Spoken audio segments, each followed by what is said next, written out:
I was an avid reader of the Brothers Grimm as a kid. A neighbor of mine once handed me an omnibus of their works.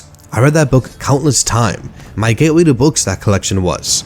So I have a bit of a soft spot for worlds unknown, even if Ravenlok's Alice in Wonderland setting wasn't exactly one of Grimm's works. I picked it up to review for that very reason. Developed and published by Coccocucumber, Ravenlok follows the adventures of a young girl who moves out to the countryside with her family, away from all that city stuff, and naturally for anyone stuck outside city lines, she's bored. But all that changes when she opens the doors to the nearby barn. The girl can be named whatever you so desire, so after a brief discussion with the family, we unanimously dubbed her WhatsApp 2. Let's follow her on a journey with many a quest and a lot of sword swinging.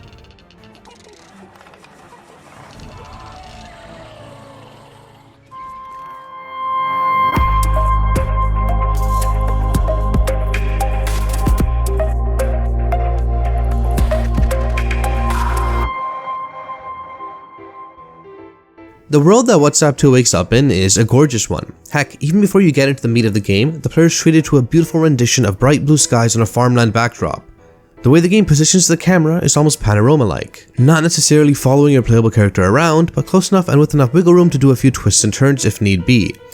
This helps show off the game's lovely art style as well, with what I can best describe as pixel art meets a more dominant 3D. Each area you visit is filled to the brim with color, objects, and a whole lot of detail. And the music complements all the scenery very well, from the moody forest to the Verbuden mansions.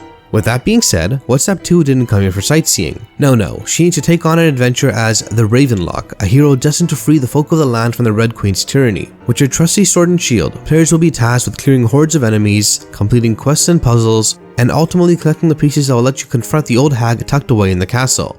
There are figures to collect too, which you can only do via an adorable little jig. Puzzles make up some of the game's workload, with most of it being combat. The game never holds your hand with regards to questing, instead opting for the player to explore and figure out who is where and where is what. I like this approach, particularly in a time where game designers are so terrified a player will drop their game over being lost for a bit. It's always refreshing to see the opposite happen. Puzzles never felt obtuse to me, and most of them could be solved just by walking around the very place you're in. The puzzles are the best parts of Ravenlok because the questing didn't quite interest me much, and to an even lesser extent, the combat. WhatsApp 2 ran into many characters inspired by the world of Alice in Wonderland, bunnies and frogs, etc., and each character had plenty of work to do for her. Much to her dismay though, a lot of it amounted to almost MMO-like fetch quests. Heck, I even had to pop in and out of a place once or twice to respawn enemies or resources to continue the quests I needed to complete. Speaking of enemies, there's a lot of them. It's a good thing WhatsApp 2's dexterity and physical strength would make even Kratos blush. You can mash the attack button and have the young Ravenlok shred up anything and everything in her way. This is to a fault, mind you, because bonking enemies repeatedly keeps them stun locked. Even bosses struggle to beat the little sword-swinging maniac, their area of effect attacks typically unable to hit her even once. Using the shield to block attacks actually made me lose health more often than not, so it's best to just run around and dodge a bunch. This is what makes up most of Ravenlok's playtime, and I simply didn't enjoy any of it. Not a single enemy was a match against WhatsApp 2's destructive force. Which is a shame because the combat isn't inherently bad, and with a bit of tweaking you can have slower but more interesting and challenging battles. And heck, fights against enemies don't have to be hard, but button mashing my way through Ravenlok ultimately left me disinterested in the game's world building.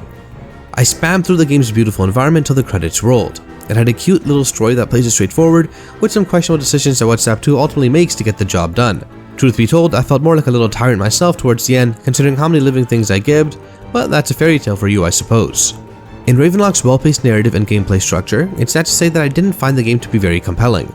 For every fun puzzle, there was another quest or a dull combat sequence that I button mashed out of with ease.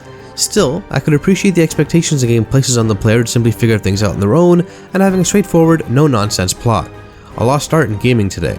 Our fair WhatsApp 2's journey may have ended here, but she does have another quest to take on, buying me a new Xbox controller. I think my X button is coming loose.